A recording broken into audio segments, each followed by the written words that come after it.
Hello, beautiful women's health, compassionate women's health community. I hope you're well. My name is Belinda Chapman. I'm the host of this Facebook group, and I also have my Be Kinder to Yourself therapies here in Brisbane and online.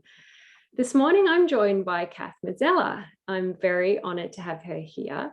So I'll just give a quick introduction, but good morning, Kath. Good morning to you and everybody else.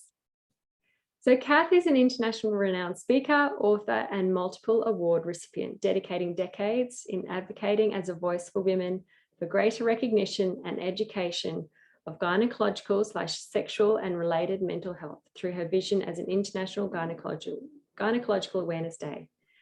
Through Kath's persistence as a gynecological cancer survivor, she recognised gynecological health is poorly understood by many professionals and the global community. Her tireless efforts to improve the knowledge and attitudes of the medical profession and women's organisations that these issues have not been blunted by the affectations of superior knowledge. The barriers, stigmas and taboos all still need to be broken for women to be heard. Her extraordinary and often solo efforts deserve public recognition. Hence why we're chatting this morning, raising that profile. Hence, her mission is to raise a profile, education and support of community with women with gynecological and related mental health issues. So perfect for our group. Thank you, Kath. So let's start. If you can share your women's health story. Sure. 27 years ago, I had a radical vulvectomy, and I'll get straight to the point. I had my clitoris, vulva and lymph glands removed due to cancer. I had no idea what lay before me in the world of women, in the world of medical, in the world of men who mostly were gynecologists. And it just blew me away that when I went to the women's groups, and even still today, quite often I get ostracized because we don't talk about those things. It's too scary. And I understand that. But I wish I had been more informed with my own information to empower myself so this didn't happen to me, because sadly I have seen some women dying with vulval cancer simply because we didn't have the knowledge, and quite frankly some of the medical experts don't have that knowledge. And this is why we need to have an International Gynae Awareness Day, so that we can all be walking the same path together. So, I'm very good at talking about this, but the depth of the pain and the anguish that I went through at that time with my own relationship, sexual relationship with my husband, with my children, and the stigma even with the children that their mothers had vulval cancer, it just is totally amazing. And I discovered my daughter had polycystic ovaries and endometriosis at that point in time after my tragic cancer. But then I discovered 2 million women in Australia with polycystic ovaries and endometriosis, and most of those are young women. And it's like, who cares? I think these issues should be on the top of women's agendas.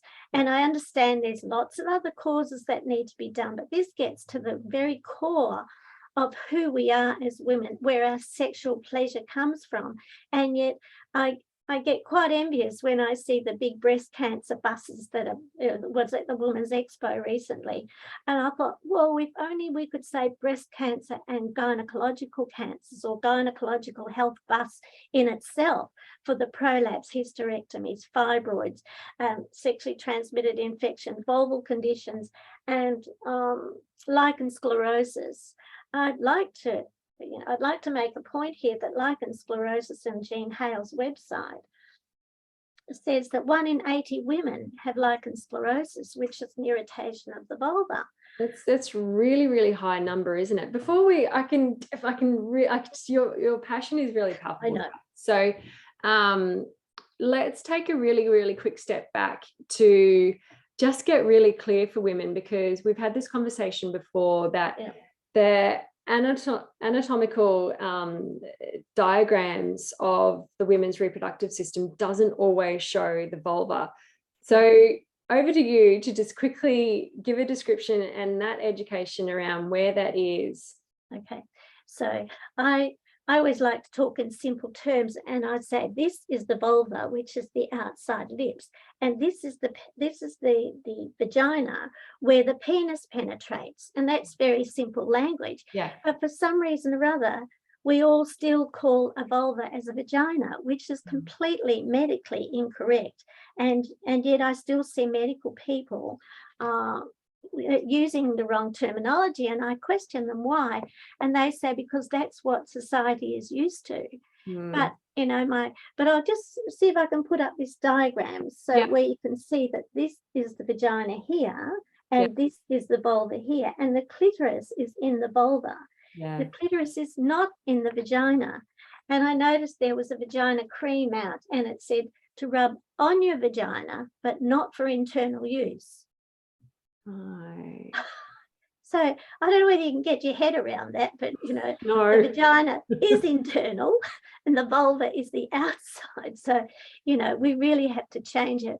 But then I discovered the word pudendum in the dictionary, and the Latin version of that word says female genitalia, one who should and ought to be ashamed, the shameful part of a woman. So I'm supposed to be ashamed because I talk about the vulva, but quite frankly, I'm more empowered than I would never ever have been had this not happened to me. So that's why I'm trying to empower even women like you to educate your daughter, your young daughter, to say, this is the vulva, you know, it's no different than this is your eye, this is your nose, and this is your vulva. So, you know, and I know I've become quite passionate about it, and my heart aches because I know a woman that's dying in Australia in the sisterhood of vulval cancer, and you cannot describe what this sister goes through, and it really saddens me. So what can we do about it? The education piece. But how can we do that when there's all this fear and you know, it's taboos and stigmas? We should have a Red Knickers Day, which on the 10th of September this year, King Edward Hospital have celebrated the Gynaecological Awareness Day for 8 years now, and this year it's themed the Red Knickers Day. So I've devised these red knickers, and we'd sit around and have fun and decorate them or whatever. But if you lift this bit up here, there is all the gynecological bits, as we call it. But I have a feeling that I like to call gynecological health a Cinderella of reproductive health, because I feel in time that there should be a division between reproductive and gynecology, because reproductive sounds to me like having babies, but having menopause and fibroids and all these other conditions is not about having babies, is not about reproductive health. But it's so easy to plonk it underneath reproductive because that's nice and that's about having babies. Well, it's time we became more empowered. I better calm down, I'm getting too too passionate here, but I'm asking people in your group to consider to get some red undies, either some new red undies, and wear them over your black tights on the day, or otherwise just design a pair of red knickers. If you're at work and you haven't got time for this, just do a scribble of a pair of undies. Whoops, it's coming undone. And just say your thoughts about what you think about gynae health. It can be fun, it can be serious. One lady, she put on her undies, her knickers, these men with guns and they're in the war. And she said, sometimes my body feels like a war zone, tortured and burning and in pain. And I thought, well, that really, really hit home. And there was another picture of a lady back in the many hundreds of years ago, and she's standing there naked, and you can just see the back of her, but you can see everybody else pointing at her and laughing at her, and that picture hits home to me as how I felt.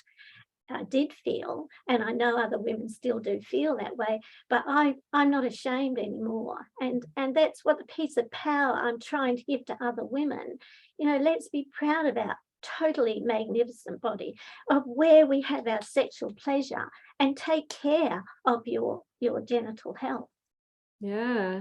So Kath, tell me a little bit more about the actual story of what you went through when you were diagnosed, and how you turned that around to feel so empowered to advocate the way you do. Okay, So originally I went to 2 GPs and 2 gynecologists before I'd had an abnormal pap smear lasered, but back in 27 years ago, we weren't explained why this was happening. It was just behind the toilet doors, get your cervix lasered. And I used to think, why don't men have their bits lasered? I couldn't quite understand it. But then I had found the lump. So just take a step back. What do you mean by get the cervix lasered? Tell me a little bit more about that. So I had an abnormal pap smear, Yep. and then I needed to have it lasered to burn off the cells that were on the abnormal that could have turned to cancer. So I had that done, not knowing why or whatever. And then I had 18 months later, I had a lump next to my clitoris, and I went to 2 GPs and 2 gynecologists, and they said, oh, it's common, don't worry about it. And I used to think, how embarrassing, flashing my vulva in front of all these doctors when it's not really necessary. But my mother, who'd had breast cancer, she said, it's not normal. And I thought, but Mum, what would you know, opposed to these 4 experts? But it played on my mind all the time because it was uncomfortable while I was having sex. And I asked for it to be removed, and it turned out I was phoned when I was home by myself after the treatment and said it was actually cancer. I was home alone and I thought, oh my God, it's cancer and it's in this place and whatever. So I saw a gynecologist, oncologist, which I didn't know such a person existed, that there is the GP first, then there's the gynecologist next, and then there's a gynecologist oncologist who is a cancer expert. So when I finally got to him with my husband, I remember him drawing how he was to cut out my clitoris, vulva and lymph glands. And it's like, well, do I die first before I have my womanhood cut away? But we decided to go ahead with it. And it was the mental thing that happened after it. Like, how could this happen? So I found another lady who she had died a couple of weeks beforehand of vulval cancer, and she belonged to a very powerful women's group. And when I went there, they said, look, I'd appreciate you don't talk about it because our friend has just died of it and it's very sensitive. And I thought, hello, I'm here, I'm alive, and I want to know what happened to her. But I wasn't involved in a lot of women's groups at that stage. I wasn't. But then I found another lady. I went to visit a friend in the hospital and I was telling her my story, and the lady in the next bed, she said, oh, my friend's just had that done. And I said, where is she? Where is she? And I thought that's all I wanted, was to connect up like the breast cancer women do, so we could come together. Yeah, so, it's so important to feel like you're not alone. Absolutely. But women are alone with vulval issues. Anyhow, so when I got together with this lady, and when I do my talks, I lifted my dress and she lifted her dress, and we saw each other. And it was at that point I thought, oh my God, this is really serious stuff and it's really painful stuff. And yet when I went to the women's group, it's like nothing on the agenda. And I'm very sad to say that even 27 years later, I don't see very much gynecological health on the agenda. There's lots of other issues, and I understand that, but that doesn't mean to say women's health should be so neglected. But I'm really pleased there is progress happening now. There's a lot of money being put into endometriosis. And but I want, through the International Gynae Awareness Day, we can put a truckload of money towards research and funding, and most of all support for these women suffering in silence. But I have to say that there is a research group for gynecological cancers, and they have the ovary, cervix, uterus, vagina diagram. Guess what? No, there's no vulva. No vulva.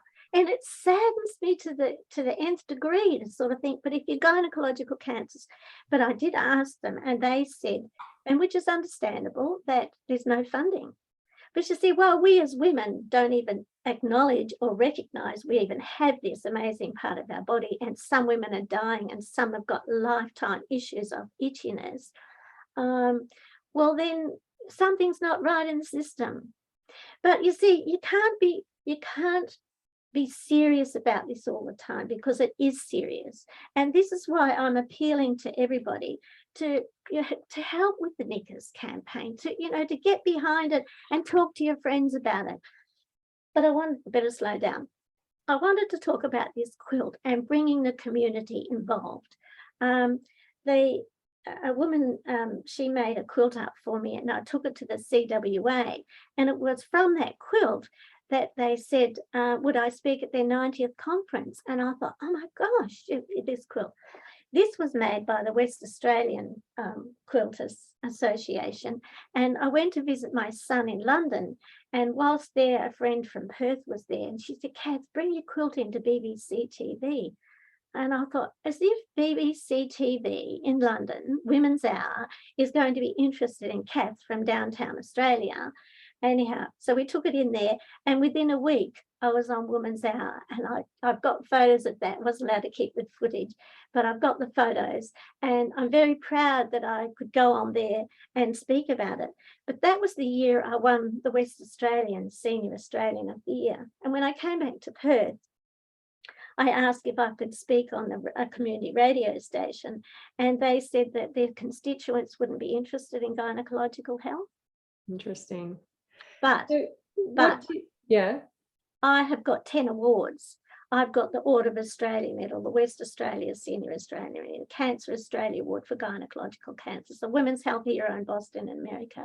So you don't treat Kath Mazella this way. You see, I'm showing you that, people may be afraid of me, but I'm only out to save women's lives and to empower women with the knowledge, nothing more, nothing less. So those that are afraid of me, I don't care, because I've got my book, my 2 books, which is called If Only I Knew, and this is called The Not So Secret Women's Business.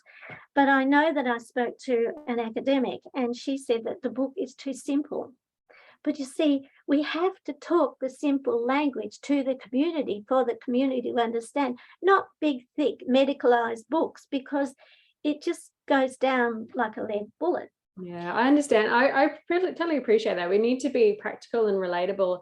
And in that vein, I wanted to check in. So, if there's someone in the group who is or knows someone who is going through that gynecological cancer journey,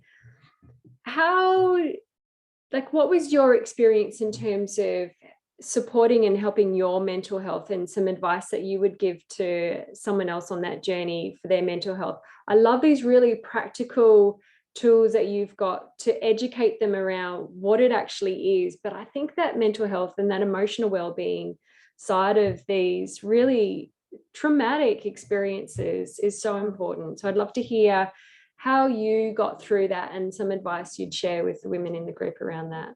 Okay, so it took me a good 2 years to get through all of that, and the understanding of why there was so much power in gynecology, why women lacked their knowledge. And I had to try, and I felt so alone that I put an ad in the Woman's Day, "Can we help you?" line. And all these ladies wrote me these horrific, horrible stories. And I thought there was a conspiracy. I thought there's got to be some reason why this is happening. And so I actually traveled Australia to meet up with some of those women, and it just absolutely floored that, there used to be these women, walking the streets and powerful, making a statement, but don't say vulva or gynecology. Mentally, I couldn't get my head around that. Yeah. Bad enough for whatever happened to me, but, the whole women thing, I really couldn't understand. And it has changed a lot since then. Yeah. But, sorry, what was your question again? It was around advice that you've got for anyone who's going through that journey to support their mental and emotional well-being. Yes, well, the cancer centres are all set up for women with gynecological cancers, but I'm not sure that there's a lot of speciality around, particularly the vulva, but there's still not enough money put into all gynecological cancers. But I always recommend, because I'm not a medical person, I always recommend to go to Jean Hale's Women's Health site. Lovely. Of which I'm the women's champion for Jean Hale's this year in September, Women's Health Week. So good. Thank you. But you see, I can have all these awards that sit on my shelf. I can be the champion, but unless there's some action by women, especially women leaders, to take action and think, okay, I'm going to flash my red knickers. I'm going to get my group to celebrate the Gynae Awareness Day. I've got a doctor on the East Coast, a young Chinese doctor, and she's blown away with, she said, oh, we're going to do an event and we're going to try and bring in Rotary, and I've got a woman in Paris, and she said what they're doing is actually putting undies on their sneakers. Yeah, cute. Oh, so one day a lingerie company is going to come on board, or a shoe company, or somebody's really going to see the light in this. And probably after my time, I don't know. But I do have Dr. Emma Rees. She had a full page spread in the paper about digital women's health. And so she's actually presenting at our Red Knickers campaign, which we're having at Kings Park. And we've got some dances, the Rochelle dancers coming along, and the Seroptimist International, which I'm a member of, the Seroptimist Helena, Western Australia. Their regional group have agreed to promote the Red Knickers Day. Great. And I was invited, because I was always told not to say the word vulva. Don't say it in front of ethnic people. Don't say it in front of, and I thought, but why? But I was invited to speak to 1,000 ethnic women with the Seroptimist in Kuala Lumpur for their conference in 2019. And I was as nervous as anything. And I said to the international president, but what word will I use? Because I can't say vulva. She said, Kath, I want you to say the word. I want you to share your story. And I thought, oh my God, but do you know how hard it is to stand up in front of 1,000 women, and you know that they'll probably be talking about you, which anybody can talk about me. I don't really care anymore because I'm in the business of saving lives. But I just think we've got to find new, creative, fun ways, because if we don't put fun in it, it's always going to be in the background, and we need to bring some attention to gynae health. So, but I wanted to show you another prop. Sorry, I go all over the place, but I've devised this paper tool, which I was told is too simple, but it's got vulva, vagina, uterus, cervix on here. And then you open it up and it's got the conditions: endometriosis, polycystic ovaries, fibroids. And then you open it up and it just has one word, menopause, one sentence, the gradual ending of periods, and then it opens up to all the gynecological which, but I have tried to get this into the health system, the school system, and I think because of my story, it sort of gets knocked back a bit. But trust me, I will never, ever give this up, never. Don't, because I think we do need those simple tools in there. Like, as you say, you know, those really practical, easy to understand, candid tools that help educate us about our bodies. Exactly. Can I show you another simple one? If on the Gynae Day, you can make biscuits and perhaps have them in the workplace, or even have a little workshop. I mean, it's really great fun and get people laughing and telling their stories. And I'll show you another prop we're having at our day. I've got this here. You have to work that out for yourself what it is. And then we're having these great big, we're having a dance with these undies here. And you know, and people might think, oh, she's a bit weird or whatever, but I've had to try and work out which is the best way. And a lady's made up this gorgeous thing. I love this, because this is where we need to go back to, you know, go back in history and in time and work out where all this went wrong. And tell me a little bit more about that one that she's just made. This was made by a woman. She's anonymous, but she's actually had vulval cancer herself, and she has operation after operation after operation. But she made it for me, and I'm just, you know, really proud when women put their hand up and say, you know, I'm willing to do something. I forgot to mention that I had a not-for-profit, which is 20 years now. I've moved on from there since, but I'm still a life member. And it's called GAIN, Gynaecological Awareness Information Network. And they're putting together, trying to get some funding to get some of this information out into the schools. So I'm really proud to sit back as an elder. I believe that's the word. I'm not aging, I'm an elder. Yep. Yeah, so that they so we can get it more into the schools. So yeah, there's still a long way to go, and the fact that you're allowing me to share this message with your community, but I'm asking others to then go on and share with their community as well. So yeah. No, I love these opportunities to connect with women who have really important messages to share. So I do appreciate you taking the time to share with us this morning in such a candid and entertaining way. It's always fun to, as you say, bring a different side to it, instead of, like, I know how difficult these women's health conditions are, and we can fall into a trap of falling victim to the experience of it. And while you're in the middle of it, there's no doubt that it is extremely painful and traumatic, absolutely no doubt whatsoever.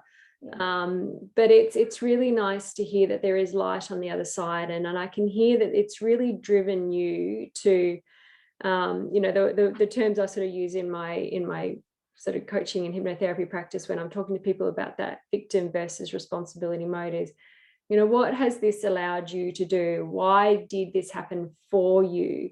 And it's really clear that, this has become your life mission to change the language, to shift us out. And it's been a mission of mine to reduce the shame and taboo around women's health conditions, because we're a rather large part of the population. Absolutely.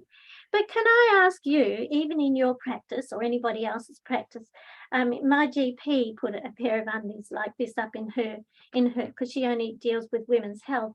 And she said, and the women come in and say, oh, what's that for? And it opens the conversation, so, but she also has a diagram, a reproductive diagram. And because I've said to her, but where's the vulva? She said, oh, there isn't one on here, but she said, I'd love to have one. So I'm lobbying so that the GPs can have a diagram of the vulva. But I'm also on the Women's Involvement panel at the Royal College of Gynaecology in London, Women's Voices, and also this Royal Australian New Zealand College of Gynaecology and Obstetrics in Australia. And I'm pleased to say that they did promote the day last year, and they're going to be promoting it again this year. But you see, unless there's a groundswell, it's just going to sit there. And so, I just appeal to everybody to try and get behind, and this is damn hard work. And if you could help in any way, I really would appreciate that.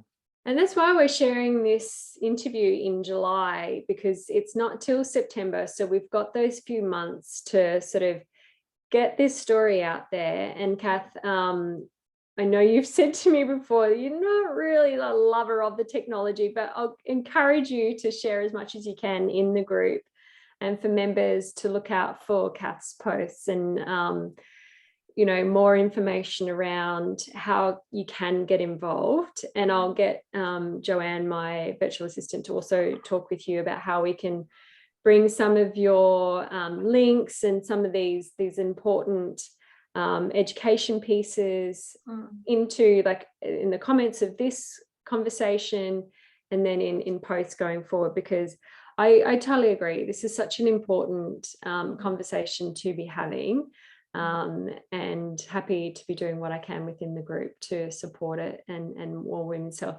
So we've actually just increase the membership of the group to broaden it beyond just purely the gynecological health conditions, because not only does it then mean that we're tapping into more women, but we're also then able to get the message of these quite unknown conditions to more and more women as well. Yeah. So thank you for your time this morning. I really appreciate it. That's my pleasure. And I just want, on closing, I'd like to say Viva la Vulva to all women out there. Yeah. Amazing message. Thank you, Kath. Okay, thank you. Bye, everyone.